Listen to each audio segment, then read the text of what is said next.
네, 오늘은 교회력의 3대 절기 중 하나인 성령 강림절입니다.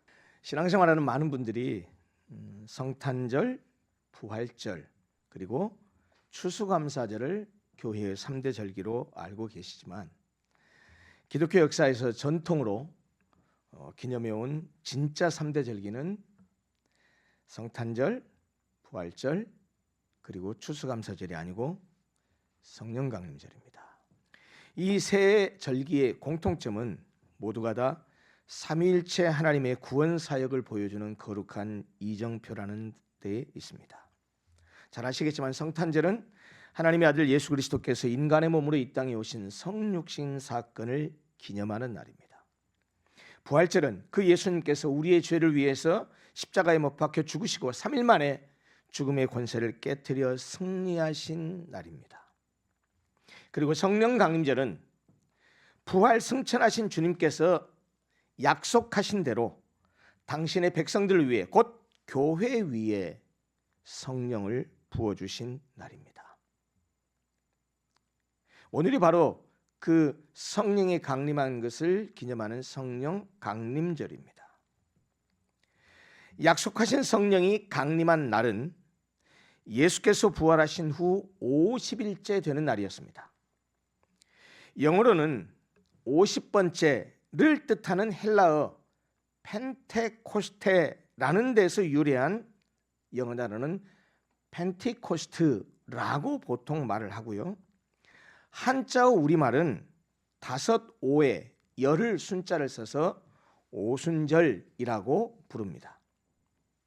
그런데 많은 분들이 이 오순절을 교회의 생일이라고 하지만 신학적으로는 정확한 표현이 아닙니다. 왜냐하면 교회는 바로 이 오순절날 태어난 것이 아니기 때문입니다. 하나님이 택하신 백성 공동체로서의 교회는 이미 구약시대부터 존재하고 있었습니다. 하나님은 아브라함을 택하여 부르시고 그의 후손 이스라엘을 언약으로 묶어서 당신의 백성 공동체로 세워가셨습니다. 그래서 스데반 집사가 돌에 맞아 순교하기 직전에 이스라엘 역사를 쭉 되짚으면서 설교를 하는데 그 장면을 보면 사도행전 7장에서 출애굽한 광야의 이스라엘 백성들을 향하여 무엇이라고 말하냐면 광야 교회라고 말을 합니다. 오순절은 교회의 탄생일이 아니라 이미 존재하던 교회, 즉 하나님의 백성 공동체가 성령의 권능으로 혈통과 국경의 벽을 넘어선 신약 교회로서 세상을 향해 공적으로 출범한 역사적 대전환의 날이다라고 말해야 옳을 것입니다. 그런데 이 놀라운 오순절 성령 강림은 갑자기 우연히 일어난 돌발적 사건이 아닙니다. 구약의 선지자들이 예언했던 새 언약의 완벽한 성취였습니다. 첫째, 예레미야 31장입니다. 예레미야 31장 31절에서 하나님께서 내가 이스라엘 집과 유다 집에 새 언약을 맺으리라 라고 말씀하십니다. 새 언약. 그리고서 33절에서 그 새 언약을 구체적으로 말씀하셔요. 이렇게 말씀합니다. 내가 이스라엘 집과 맺을 언약은 이러하니 곧 내가 나의 법을 그들의 속에 두며 그들의 마음에 기록하여 나는 그들의 하나님이 되고 그들은 내 백성이 될 것이라. 하나님은 옛 언약인 율법을 시내산에서 모세에게 어디에다 새겨주셨습니까? 돌판에 새겨주셨어요. 그러나 타락한 인간은 그것을 지킬 능력이 없었습니다. 그래서 하나님은 인간의 내면 자체를 완전히 변화시키는 새 언약을 준비하셨습니다. 그 새 언약의 핵심은 하나님의 법을 돌판이 아니라 성령을 통해서 우리의 마음판에 직접 새겨주시겠다라는 것이었습니다. 구약의 율법이 딱딱한 돌판에 새겨진 외부적 규칙이라면 오순절은 인간의 내면에 직접 성령을 심는, 비유적으로 말하면 거대한 오퍼레이팅 시스템, 컴퓨터로 말하면 OS의 업데이트와 같습니다. 둘째는 에스겔서 36장입니다. 이스라엘 백성들이 더럽힌 여호와 자기의 이름을 다시 내가 거룩하게 하시겠다라고 하나님이 말씀하십니다. 그리고 이어지는 26절과 27절에서 이렇게 말씀하십니다. 또 새 영을 너희 속에 두고 새 마음을 너희에게 주되 너희 육신에서 굳은 마음을 제거하고 부드러운 마음을 줄 것이며 또 내 영을 너희 속에 두어 너희로 내 율례를 행하게 하리니 너희가 내 율례를 지켜 행할지라. 여러분, 인간 문제의 근본은 환경이나 제도가 아닙니다. 인간의 마음이 문제입니다. 이스라엘은 출애굽한 이후 광야에서, 그리고 40년의 광야 생활을 한 다음에 요단강을 건너서 들어갔었던 가나안 땅에서도 계속해서 실패한 이유가 무엇입니까? 그들의 마음이 돌처럼 굳어져서 하나님을 거역했기 때문입니다. 그래서 하나님은 처방전을 새로 쓰는 대신에 아예 환자의 심장을 바꾸기로 작정하셨습니다. 성령을 우리 속에 두셔서 굳어버린 마음을 제거하고 살같이 아주 부드러운 새 마음을 주셔서 하나님의 말씀을 지켜 행할 수 있는 실제적인 능력까지 내면에 공급하시겠다고 선언하셨습니다. 여러분, 그것이 새 언약입니다. 이 새 언약은 예수 그리스도의 십자가의 피 흘리심을 통해서 법적으로 완성되었고 오순절날 성령의 강림으로 마침내 성도들의 삶 속에 실제가 된 것입니다. 말씀드린 대로 오늘이 성령 강림절인데요, 미리 말씀드린데 4주 연속 성령에 관한 설교를 잘 들으시고 성령에 관해서 지금까지 정리한 이 4주 설교 내용이 성령론의 조직신학적으로나 성경학적으로 거의 다루어야 될 모든 내용들을 다 다루어서 설교식으로 잘 풀어서 지금 원고를 작성했습니다. 오늘은 그 4주에 걸쳐서 성령에 관한 말씀을 나누는 그 내용 가운데 오늘 첫 시간입니다. 사도행전 2장 본문에 나타난 세 가지 핵심적인 상징이 나오거든요. 그 세 가지 상징이 뭐냐면 바람, 불, 언어예요. 이 세 가지를 중심으로 해서 성령 강림이 오순절날 임했던 그 성령 강림이 오늘날 사는 우리에게 어떤 의미를 주는지 그 말씀을 함께 나누면서 은혜를 공유하고자 합니다. 첫 번째입니다. 그 상징 세 번째, 세 가운데 하나, 첫 번째, 성령은 급하고 강한 바람 같은 소리로 임하셨습니다. 본문 2절을 보십시오. 이렇게 말씀합니다. 호련히 하늘로부터 급하고 강한 바람 같은 소리가 있어 그들이 앉은 온 집에 가득하며. 이 본문 2절이 강조하는 것은 바람이 아닙니다. 바람이 아니고 하늘로부터 들려오는 바람의 소리, 그 압도적인 소리가 이 본문 2절이 강조하고 싶은 내용입니다. 인간이 통제할 수 없는 거대한 소리가 제자들이 모여 앉아 있었던 온 집을 가득 채웠다라는 거예요. 그런데 그것은 여러분 하나님께서 여기에 임재하셨음을 나타내는 사인, 신호였습니다. 우리는 여기서 이 사도행전 2장 2절의 헬라어 원문의 뉘앙스를 좀 주목해 볼 필요가 있습니다. 본문에서 바람 같은으로 번역된 헬라어가 프노에라는 단어인데요, 이 프노에라는 단어는 단순히 자연현상으로서의 바람이라기보다는 생명체에서 나오는 숨결 혹은 생명체의 호흡이라는 의미에 훨씬 더 가깝습니다.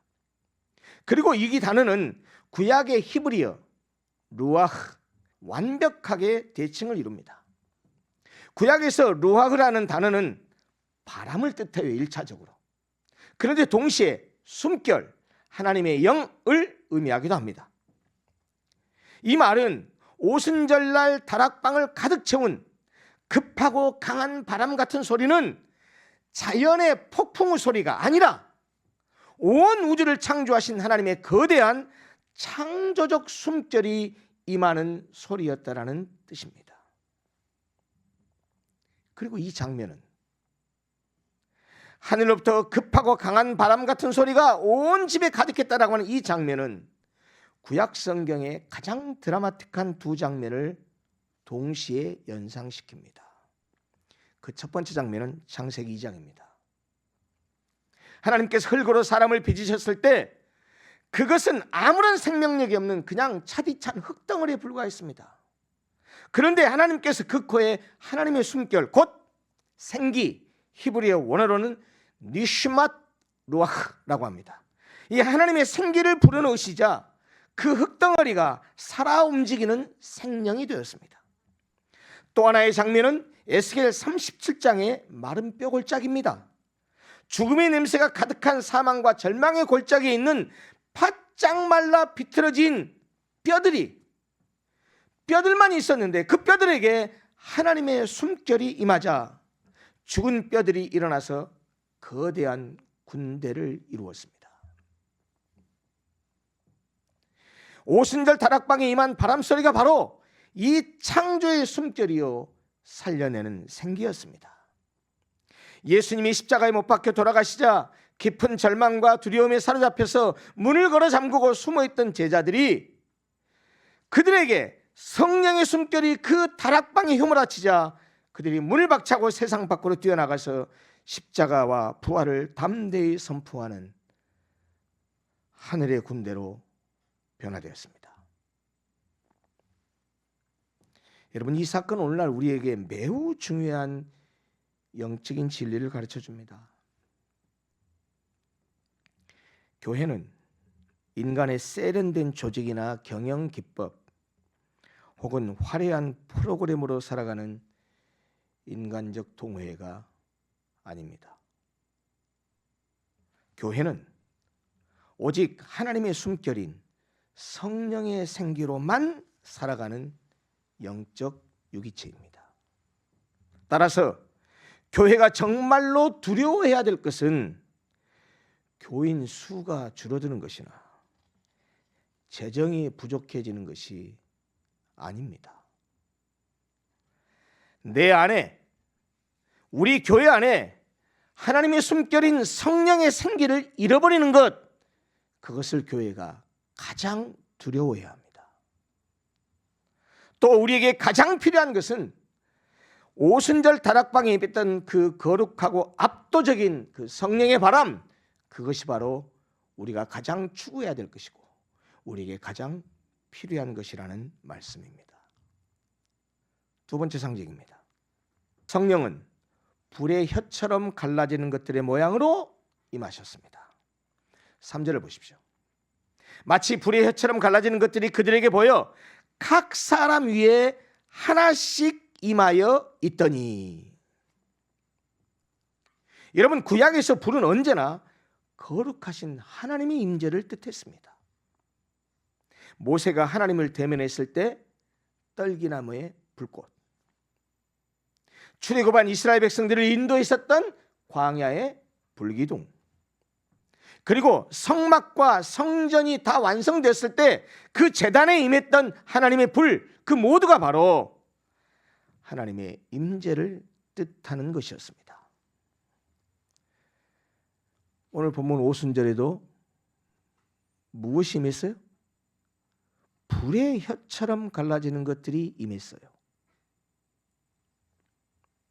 그런데 본문의 오순절에는 구약의 그 불의 역사를 뒤집는 두 가지 놀라운 특징이 나타납니다. 첫째, 하나님의 거룩한 임재의 불이 돌로 지은 건물이나 성전 위가 아니라 어디에 임했죠? 각 사람 위에 임했습니다.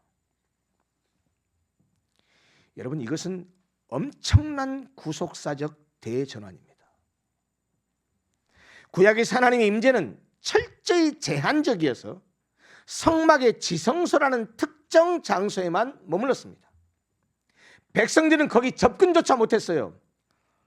그러나 이제 하나님의 불이 예수를 구주로 고백하는 한 사람 한 사람 위에 직접 임했습니다. 이 말씀은 아까 예레미야와 에스겔의 새 언약 말씀을 드렸는데 또 다른 구약의 예언의 성취입니다. 요엘서 2장 28절, 내가 내 영을 만민에게 부어주리니 라고 했었던 그 요엘 선지자의 예언이 글자 그대로 성취된 사건입니다. 여러분, 그 결과가 무엇입니까?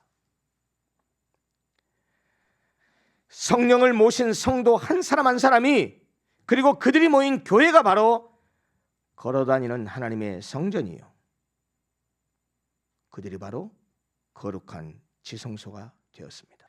여러분, 그래서 사도 바울은 고린도전서 3장 16절에서 우리를 향해서 이렇게 선포하듯 말씀하십니다. 너희는 너희가 하나님의 성전인 것과 하나님의 성령이 너희 안에 계시는 것을 알지 못하느냐? 라고 말씀합니다. 둘째로 새로운 특징이 하나 나타났어요. 그게 뭐냐? 불의 혀 모양으로 갈라져서 임했습니다. 여러분, 혀를 뜻하는 헬라어가 글로사라는 단어인데요, 이 글로사라는 단어는 혀라는 뜻만 있는 것이 아니고 언어, 말을 뜻하기도 합니다. 그러므로 성령의 불이 혀 모양으로 임했다라는 것은 불꽃의 시각적인 생김새를 묘사한 문학적 표현이 아닙니다. 그들에게 임한 성령의 불이 그들의 입술을 깨뜨리고 열고 나와서 세상 모든 열방을 향해 활활 타오르는 복음의 메시지로 선포되어야 한다는 사실을 상징적으로 보여주는 것이었습니다. 여러분 잘 아시죠? 이사야 6장에서 제단의 숯불이 이사야의 입술을 지져가지고 정결케 하자 하늘에서 음성이 들립니다.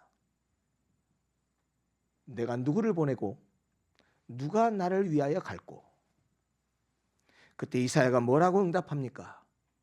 주여, 내가 여기에 있나이다. 나를 보내소서.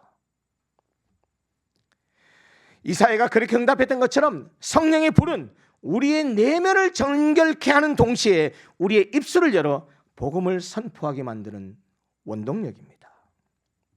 진정으로 성령의 불을 받은 사람은 세상 앞에 침묵할 수 없습니다. 세 번째입니다. 세 번째 상징. 성령이 어떻게 임재해 있습니까? 다른 언어들로 말하게 하심으로 성령이 임하셨습니다. 4절을 보십시오. 성령이 말하게 하심을 따라 다른 언어들로 말하기를 시작하니라. 이게 무슨 말이냐면요, 성령이 임했을 때 제자들이 한 일이 뭡니까? 그들은 이성을 잃어버리고 무질서하게 비명을 지르거나 소리를 지르거나 무슨 광란에 빠지거나 뒤로 자빠지거나 이러지 않았어요. 갈릴리 출신의 지극히 평범한 사람들이었습니다. 갈릴리가 어떤 지역입니까? 쉽게 말하면요, 저기 시골 후미진데요, 정규 교육이라는 것을 한 번도 받아보지 못한 사람들이었어요. 그런데요, 그 사람들이, 그 제자들이 태어나서 한 번도 배워본 적도 없고 말해본 적도 없는 세계 각국의 언어들로 말하기 시작합니다. 그리고 그들이 선포한 내용은 하나님이 행하신 구원의 큰 일이었습니다. 그 구체적인 내용이 무엇입니까? 예수 그리스도의 십자가의 대속과 부활의 복음이었습니다.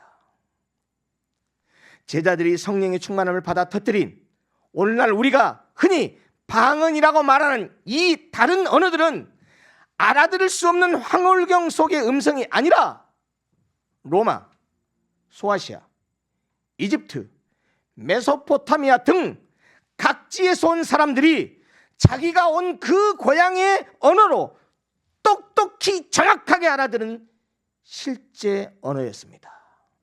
이것은 오순절 성령 강림 사건이 사람들을 혼란스럽게 만드는 신비주의 사건이 아니라 온 천하 만민이 복음을 명확하게 알아들을 수 있도록 귀와 문을 열어 젖힌 성령의 계시적 역사였다는 사실을 분명하게 말해줍니다. 근데 이 언어의 이 기적은 구속사적으로 엄청난 의미가 있는 것입니다. 그것은 바로 창세기 11장에 기록된 바벨탑 사건의 저주를 복음 안에서 완전히 뒤집고 치유하신 거룩한 반전 사건입니다. 인간의 죄와 거만을 통해서 그걸 보신 하나님께서 언어를 혼잡케 하셨죠. 그래서 민족들을 흩어버리셨습니다. 그게 바벨탑 사건이에요. 그리고 바벨탑 사건을 통해서 인간의 언어가 어떻게 됐어요? 갈라진 거예요. 그래서 서로 못 알아듣게 된 거예요. 그러니까 더 이상 바벨탑을 지을 수가 없어서 흩어진 겁니다. 그런데 오순절에는 성령께서 그 갈라지고 찢어진 언어들을 예수 그리스도의 십자가의 복음 안에서 하나로 묶으신 것입니다. 국적, 문화, 피부색, 언어가 달라서 절대 섞일 수 없던 자들이 복음 앞에 무릎을 꿇으면서 그리스도 안에서 한 형제자매로 연합하기 시작했습니다. 한마디로 오순절 성령 강림은 바벨의 저주를 끊어내고 하나님 나라의 평화를 회복시킨 위대한 회복 사건입니다. 이렇듯이 성령님은 파당을 짓거나 편을 가르는 분이 아닙니다. 복음의 진리 안에서 깨어진 관계를 회복시키고 연합하게 하시는 평화의 영이십니다.